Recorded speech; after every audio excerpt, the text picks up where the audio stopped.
नमस्कार, स्वागत है आपका वंदे मातरम न्यूज पर। आपके साथ मैं हूं शारदा यादव। खबरों की ओर आगे बढ़ने से पहले नजर डालते हैं आज की सुर्खियों पर। उप जेल का किया गया निरीक्षण, लगाया गया शिविर।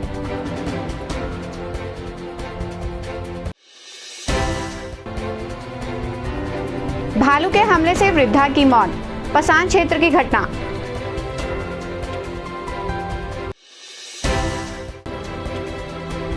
कोरबा लोकसभा में भाजपा भारी मतों से चुनाव जीतेगी, अनुज शर्मा। अब खबरें विस्तार से। कटघोरा उप जेल का जिला विधिक सेवा प्राधिकरण की सचिव शीतल निकुंज द्वारा अपने सहयोगियों के साथ निरीक्षण किया गया। वहां उन्होंने शिविर लगाकर युवा कैदियों को दी जाने वाली कानूनी सहायता के संबंध में बताया। निरीक्षण के दौरान बंदियों को सुविधाओं में सुधार का आश्वासन भी दिया गया।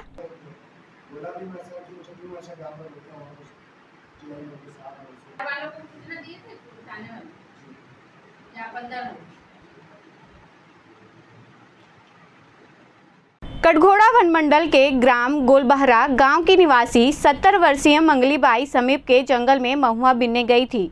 उसी दौरान भालू ने हमला कर दिया। महिला की चीख सुनकर आसपास के ग्रामीण दौड़े और उसे अस्पताल पहुंचाया, जहां उसकी उपचार के दौरान मौत हो गई।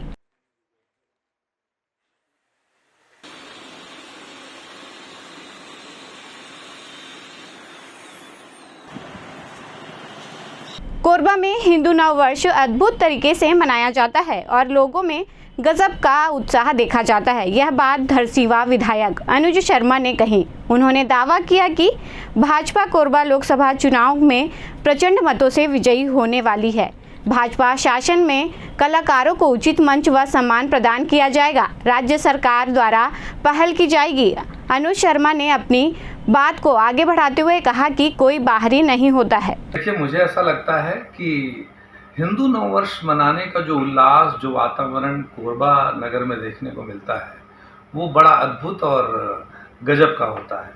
मैं पहले भी यहाँ हिंदू नववर्ष मनाने आता रहा हूँ और आया हूँ, और सबसे बढ़िया अवसर ये है कि इस बार चुनाव का मौका है। यहाँ से सुश्री सरोज पांडे जी चुनाव लड़ रही भारतीय जनता पार्टी के, तो उनके लिए मैं यहाँ प्रचार के लिए भी आया हूँ। और मैं सबसे ये निवेदन भी कर रहा हूँ, जो वातावरण देख रहा हूँ उसमें दिख रहा है कि भारतीय जनता पार्टी प्रचंड बहुमत से कोरबा लोकसभा जीतने वाली है। शर्मा जी, आप छत्तीसगढ़ प्रख्यात कलाकार हैं। आप कलाकारी के यहाँ बहुत सारे फिल्में बनाए हैं। आप एक जनप्रतिनिधि बन गए, धरसीवा से विधायक भी हैं। तो यहाँ के जो कलाकार उपेक्षित हैं स्थानीय, उनके जो उत्थान के लिए किस तरह काम करेंगे आप? देखिए, कलाकारों के लिए समुचित योजना की ज़रूरत है, उनके सही अवसर देने की ज़रूरत है। छत्तीसगढ़ में प्रतिभाओं की कमी नहीं है। अब हमारी सरकार आ गई है, इस बात का पूरा ध्यान रखा जाएगा और सभी कलाकारों को अवसर मिलेगा। किस तरह का अवसर दिया जाएगा?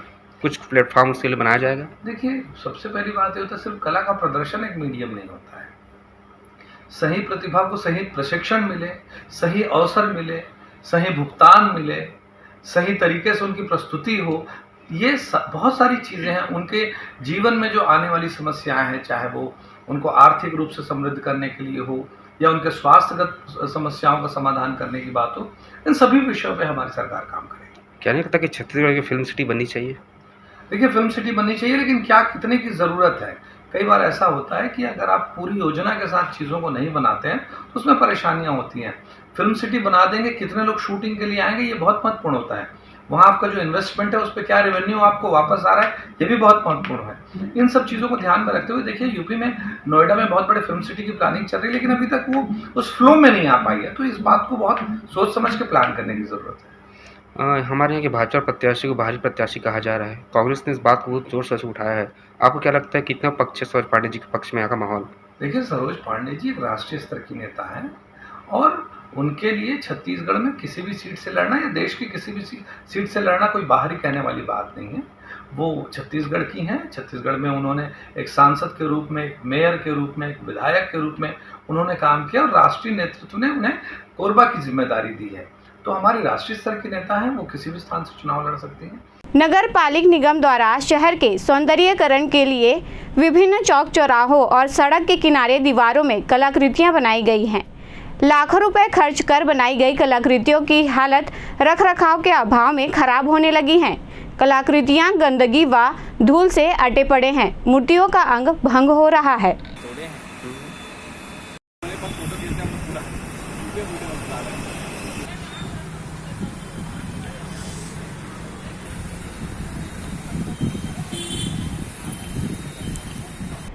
जिला वॉलीबॉल संघ का नया चुनाव कराया गया, जिसमें अध्यक्ष पूर्व जिला भाजपा महामंत्री नवीन पटेल को बनाया गया, सचिव सुशील गर्ग और उपाध्यक्ष नवीन सिंह को बनाया गया है। इसके अतिरिक्त अन्य पदाधिकारियों का भी चयन किया गया। श्री पटेल ने पत्रकार वार्ता में कहा कि जिले की वॉलीबॉल प्रतिभाओं को उचित मंच प्रदान किया जाएगा। सर्वानुमति से चुनाव हुआ, जिसमें नवीन सिंह जो कि वरिष्ठ उपाध्यक्ष हैं, जिसमें मेरे को अध्यक्ष के रूप में दायित्व दिया गया है। हमारा वॉलीबॉल संघ, हमारे जिला वॉलीबॉल संघ का पुनर्गठन फिर से कर लिया गया है, जिसमें हम सर्वसम्मति से हमारे सारे वॉलीबॉल के जितने भी खिलाड़ी मिलकर हमारे वरिष्ठ यहाँ के नवीन पटेल जी को अध्यक्ष बनाया गया है। हमारा जो कार्यक्रम है और ये खेलकूद का जो संचालित है, ये 1999 से निरंतर चल रहा है।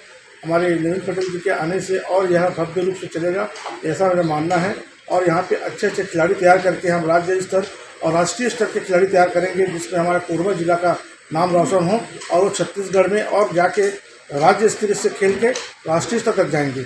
एक बार और मैं हमारे अध्यक्ष जी के वो कह रहा था कि हमारे यहाँ पिछले शासन में यहाँ पे एक वॉलीबॉल का अकादमी का शुभारम्भ हुआ था। माननीय मुख्यमंत्री जो उस समय भूपेश बघेल जी थे, उन्होंने चालू किया था, शुभारम्भ हुआ है, लेकिन वो अभी तक चालू नहीं हुआ है। तो माननीय अध्यक्ष महोदय जी से हम जाके मिल के माननीय खेल मंत्री से और सीएम साहब से और हमारे स्थानीय जो मंत्री हैं भैया लखनलाल जांगड़ जी से मिल के अकादमी जो वॉलीबॉल का यहाँ पर संचालित जो सारा व्यवस्था हो चुका है, उसको चालू करवाएंगे। कांग्रेस लोकसभा प्रत्याशी ज्योत्सना चरणदास महंत लगातार अपने संसदीय क्षेत्र में जनसंपर्क कर रही है। कटघोरा विधानसभा के चोढ़ा कोरबी में नुक्कड़ सभाओं को संबोधित करते हुए उन्होंने कहा कि कोरबा की पालक सांसद कोरोना काल में कहां गायब थी, कोरबा के हक का करोड़ों रुपए कहां गया। उन्होंने दावा किया कि अग्निवीर के जवानों को कांग्रेस शासन आने पर रिटायरमेंट तक नौकरी दी जाएगी। रहने वाली है और जब पालक सांसद थी तो उन्होंने कोरोना में अपना यहाँ पर हिस्सेदारी क्यों नहीं दी? क्यों यहाँ पर हमारे भाइयों और बहनों की जान बचाने के लिए अपने मत से कुछ नहीं दिया? मैंने तो अपनी तनख्वाह भी दी और 1.5 करोड़ रुपए अपने क्षेत्र में बांटे ताकि ऑक्सीजन सिलेंडर आ सके और बेड बन सके। यहाँ जो आपने देखा होगा कि हमको अपने लोगों को बचाने के लिए बहुत कुछ इस सरकार ने किया था, जो हमारी सरकार थी, और उस सरकार के पास पैसे कम पड़ रहे थे तो हम लोगों ने सबने योगदान दिया था। तो यदि पालक थी तो यहाँ आके हम लोगों की परवाह करती, हम लोगों को इस मुसीबत में आती, हम लोगों से पूछती। आज जब वो आ चुकी है यहाँ तो सीधा सीधा कितना करोड़ रुपया उन्होंने, हाँ 12 या कुछ करोड़ रुपए उन्होंने सीधा सीधा अपने मत का दे दिया। लेकिन हर सांसद को उनको जो हमको 5 करोड़ रुपए मिलता है साल का, 2 बार मिलता है 2.5 करोड़, तो हम लोग तुरंत उसको अपने कार्य क्षेत्र में खर्च करते हैं, बचाते नहीं हैं। हिंदू नववर्ष के अवसर पर निकाली गई भव्य शोभा यात्रा आकर्षण का केंद्र रही बजरंग दल की रैली, जिसमें भाजपा प्रत्याशी सरोज पांडे व धरसींवा विधायक और फिल्म कलाकार अनुज शर्मा भी शामिल रहे।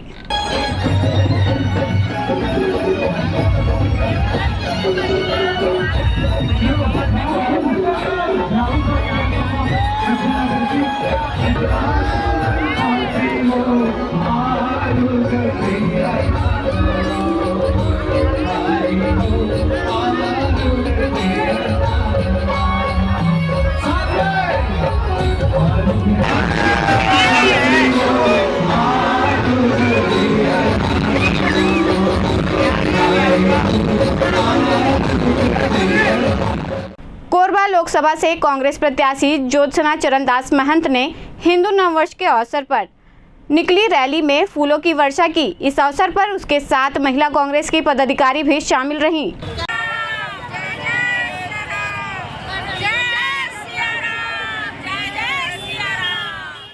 बाकी मोंगरा मुख्य चौक स्थित मां सिद्धिदात्री मंदिर में चैत्र नवरात्रि का आगाज किया गया।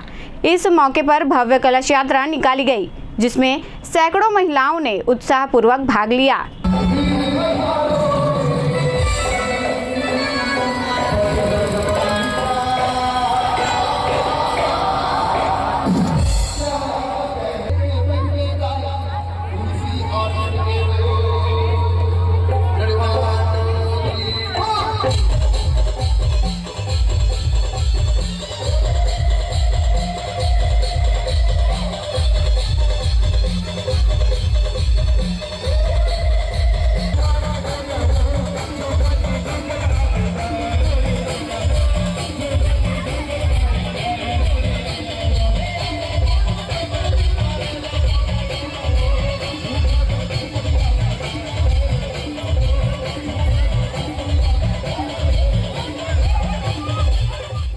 खबरों का सिलसिला यूं ही जारी रहेगा। देखते रहिए वंदे मातरम न्यूज़। मिलते हैं अगले बुलेटिन में, तब तक के लिए नमस्कार।